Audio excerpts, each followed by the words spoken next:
Surveillance de masse, destruction de la confidentialité des échanges numériques, de la sécurité, de toute raison d'être même, on peut dire, des messageries protégées par chiffrement, les Européens ne seraient pas passés loin du cauchemar.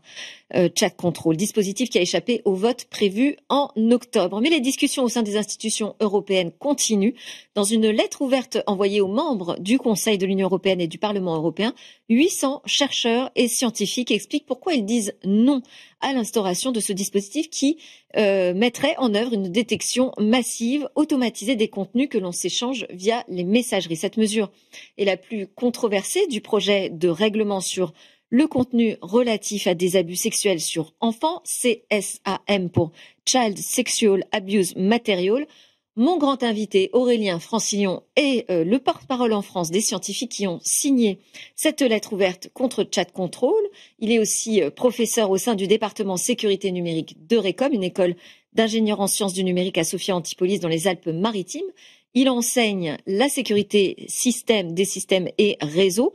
Alors Aurélien, merci beaucoup d'être connecté avec nous pour apporter vos commentaires et éclairages sur ce dispositif. Mais j'ai déjà lu dans une de vos présentations officielles que vous vous intéressez naturellement à la protection de la vie privée car la sécurité doit servir les utilisateurs et non être utilisée contre eux. C'est un peu une phrase en forme de rappel, ça, parce que tout le monde ne partage pas cette vision.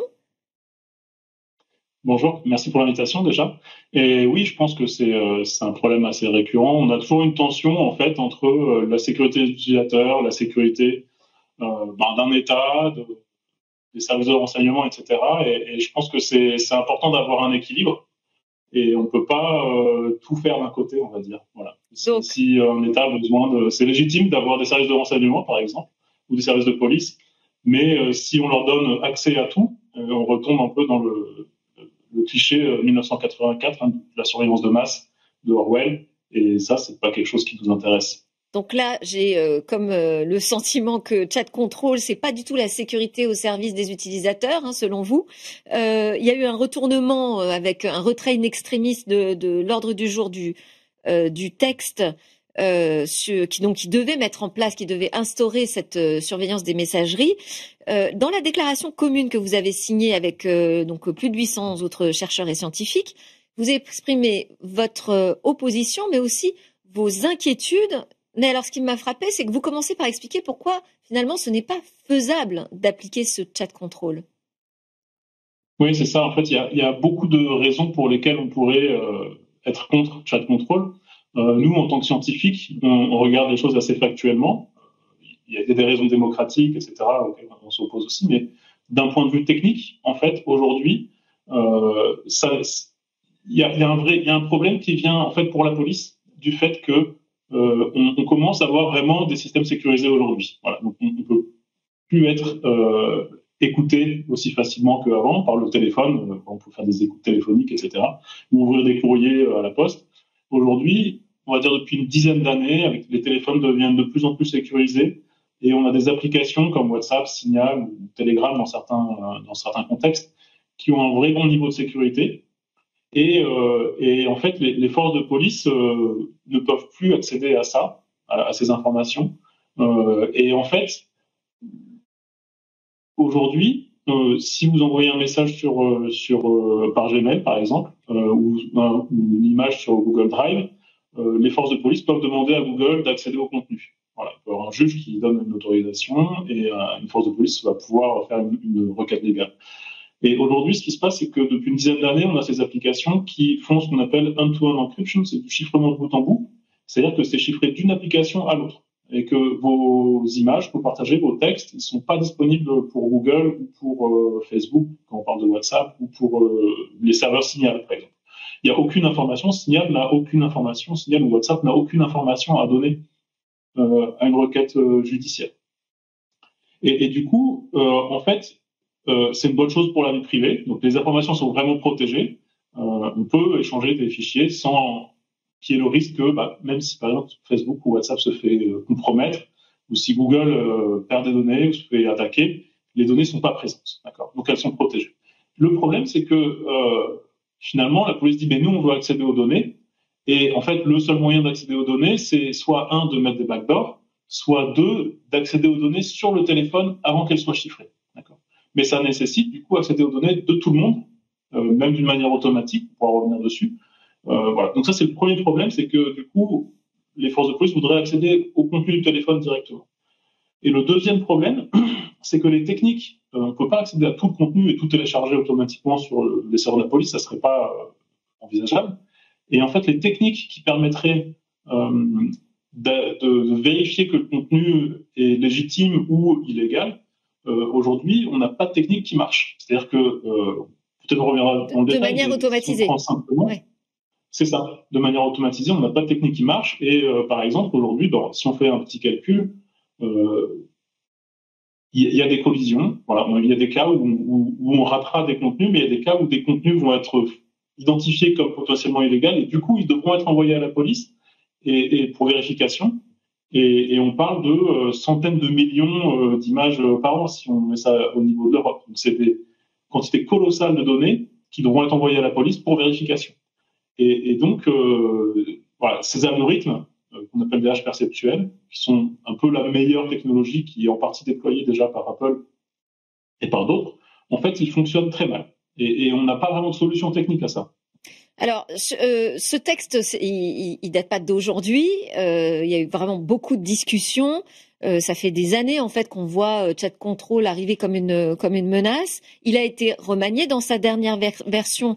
Il y a des choses qui ont été prises en compte, donc notamment sur les techniques utilisées pour pouvoir accéder au contenu. On parle plus de casser le chiffrement des messageries. On décide effectivement d'utiliser en fait le device, l'appareil des utilisateurs, comme d'un support pour scanner les contenus, donc avant qu'ils ne soient envoyés sur des messageries privées. Ça, c'est une première chose qui a été changée. Et une deuxième, c'est que le texte ne dit plus qu'il veut accéder à l'ensemble des contenus des messageries. Ils ont retiré toute la partie textuelle et vocale pour finalement ne s'intéresser plus que aux images et aux URL. Alors avec un système potentiellement automatisé par intelligence artificielle et une vérification a posteriori par les forces de police, comme vous l'avez très très bien expliqué. Mais là aussi, est-ce qu'il n'y a pas déjà une limite technique les smartphones sont-ils capables aujourd'hui d'appliquer tout ce traitement de scan des images et des URL que l'on envoie sur des messageries ? Il n'y a pas tellement une limite au niveau de la capacité des téléphones de le faire. La limite, elle est plutôt vraiment fondamentale en fait sur la capacité des algorithmes qu'on a de bien fonctionner. Voilà. Donc en fait, les algorithmes qu'on a, on va dire, on peut regarder assez simplement. En fait, le principe, c'est qu'il y a des grandes bases de données de contenus pédocriminels qui sont connues, et une entreprise qui manage ça. Donc on a une liste de contenus illégaux qui sont connus. On pourrait faire une empreinte exacte de chacun de ces contenus et demander vérification que ce contenu n'est pas présent sur le téléphone. Ça, c'est une technique, ce qu'on appelle un hash classique, oui. Quelque chose qu'on connaît très bien en cryptographie. Mais ça voudrait dire que on reconnaîtrait exactement le même fichier. Si on fait un petit changement, on rajoute, on redimensionne, on réduit un peu la qualité de l'image, ça ne correspond plus du tout. Et donc, ça ferait énormément d'images qui ne seraient pas détectées, en fait. Donc, ça marcherait pas très, très mal. On peut le faire quand même, mais il y a des gros trous dans la raquette, on va dire. Alors, qu'est-ce qu'il existerait comme autres options ? Parce que, de toute façon, la députée européenne Stéphanie Yon-Courtin a dit que sur Twitter hier, elle disait que les discussions allaient continuer. On n'a pas enterré Chat Control visiblement, donc il va falloir trouver d'autres options. Qu'est-ce que vous proposez ? L'option technique, alors c'est pas vraiment ce que moi je propose, mais c'est l'option technique la plus commune, c'est d'utiliser ce qu'on appelle les haches perceptuelles, c'est-à-dire qu'on va faire une sorte de signature d'un fichier et on va essayer de reconnaître cette signature sur les téléphones. D'accord ? Donc, pour reconnaître un fichier existant. Et en fait, ces signatures, ce qu'on appelle les haches perceptuelles, vont reconnaître une similitude entre deux images. Mais ils ont énormément de faux positifs. C'est-à-dire qu'on va pouvoir faire une vérification de cette image. Et en fait, cette image, on va avoir une correspondance.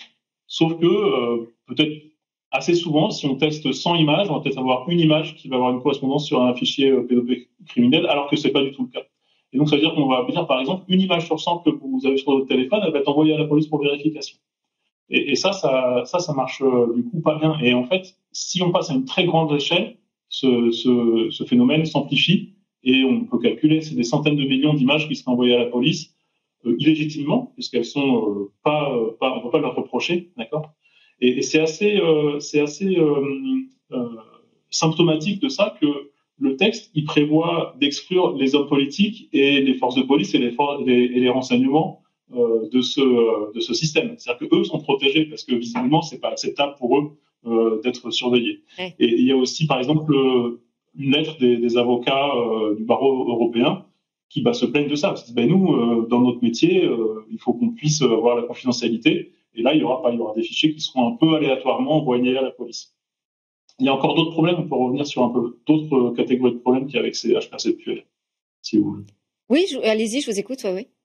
En fait, les haches perceptuelles, il y a un autre problème, c'est que des chercheurs en Belgique ont montré que c'était tout à fait possible pour une image qui était effectivement un contenu pédocriminel, de la modifier légèrement pour qu'elle ne soit plus reconnue par ces algorithmes. D'accord ? Il y a 2 algorithmes qui existent, photo de DNA par exemple. Et en fait, ils ont pu tester ces algorithmes et ils ont pu montrer qu'en faisant des petites modifications sur une image connue et illégale, qu'elle ne soit plus détectée par ces algorithmes. Et encore pire, on peut aussi prendre une photo complètement anodine, la modifier pour qu'elle soit reconnue comme un message, comme un contenu pédopornographique. Donc, à la fois, naturellement, ces algorithmes marchent pas très bien. Il y aura beaucoup d'images qui seront envoyées en fait à la police pour vérification. Mais en plus, si quelqu'un va les manipuler volontairement, il pourra échapper au système et ensuite il pourra aussi incriminer quelqu'un ou forcer des images que quelqu'un soit reporté.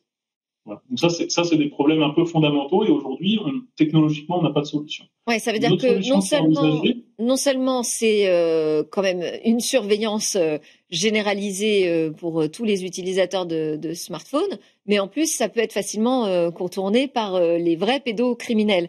Il y a quand même aussi cette question d'accepter de faire tourner ces algorithmes qui vont sans doute s'améliorer, faire tourner ces algorithmes sur les smartphones de tout le monde aussi.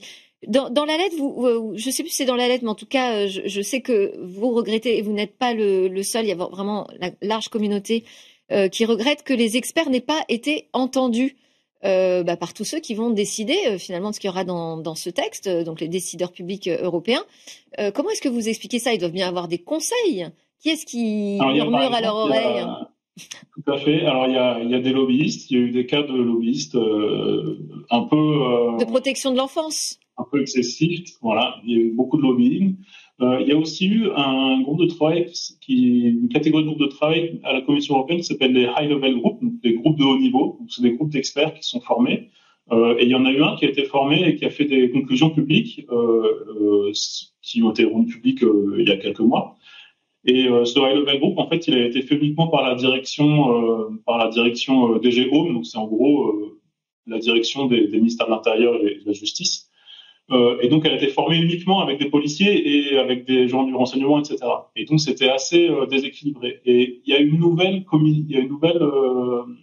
eu un appel à candidature pour un nouveau high-level group qui est à la fois avec DG Home et DG Connect. Et donc, DG Connect, c'est plus ce côté technologie, et puis juridique et sécurité informatique. Et donc, on attend un peu de savoir quand est-ce que ce groupe de travail va être effectivement mis en place. On espère que c'est bientôt, ça devrait être arrivé de quelque temps. Et là, le groupe de travail serait à moitié en fait des forces de police et à moitié des forces, pas des forces, mais on va dire des académiques ou de la société civile ou des entreprises, etc. Aurélien, je voulais qu'on fasse ensemble l'exercice de mes questions binaires. Donc, mes questions sont binaires, oui. Vos réponses, pas forcément, mais en tout cas rapide, s'il vous plaît. Oui ou non, la confidentialité des messageries chiffrées pose problème pour lutter contre les réseaux et la circulation des contenus pédocriminels. Je dirais oui, mais c'est pas une raison pour les supprimer complètement. Dangereuses ou inefficaces les techniques qui sont envisagées dans la dernière version du texte pour détecter ces contenus pédopornographiques? Les deux. C'est les deux. Dangereuse et inefficace. J'y crois ou j'y crois pas qu'il existe des experts qui peuvent défendre ce texte? Eh ben, j'en ai pas trouvé. Nous, dans le monde académique, moi, je connais personne qui soutient ce texte. Peut-être il y en a, mais je les ai pas rencontrés. Rêve ou cauchemar, un taux de 1% de faux positifs sur la détection de contenu illégal? Et c'est un cauchemar. Imaginez une image sur 100 qui est envoyée à la police pour vérification aléatoirement depuis votre téléphone de 450 millions d'habitants en Europe. C'est 500 selfies par an, par personne. C'est des millions, peut-être des milliards de photos envoyées pour vérification. C'est un cauchemar. Pour ou contre une nouvelle version du texte qui pourrait être remaniée sur la détection des contenus? Je pense que il y a définitivement un besoin de protéger les enfants et ça tout le monde est d'accord. Je pense que la question c'est quels sont les moyens et voilà, on n'en a pas trop parlé, mais un pédocriminel il va pas utiliser une application qui a ce mécanisme-là, il va prendre quelque chose où il n'y a pas le mécanisme de détection, donc ça c'est complètement inefficace. Mais je pense qu'il y a des choses à faire sûrement. J'aime ou j'aime pas ce long tweet de Pavel Durov, donc le patron de Telegram, qui a écrit que, avec son projet de règlement CSAM sur les abus sexuels sur enfants, l'Union européenne, a failli interdire la vie privée, la confidentialité. Je pense qu'il a pris le bâton qu'on lui a tendu. Voilà. Si l'Europe se met à faire utiliser des techniques dignes de pays non démocratiques, il faut s'attendre à ce qu'il y ait des retours de bâton. Allez, très vite. Vrai ou faux, la France est la plus fervente promotrice de chat control? Je sais pas. Merci beaucoup, Aurélien Francillon. Je rappelle que vous êtes professeur à Eurecom, signataire et porte-parole pour la France de la lettre ouverte des scientifiques contre ce dispositif. Merci beaucoup d'avoir témoigné dans Smart Tech.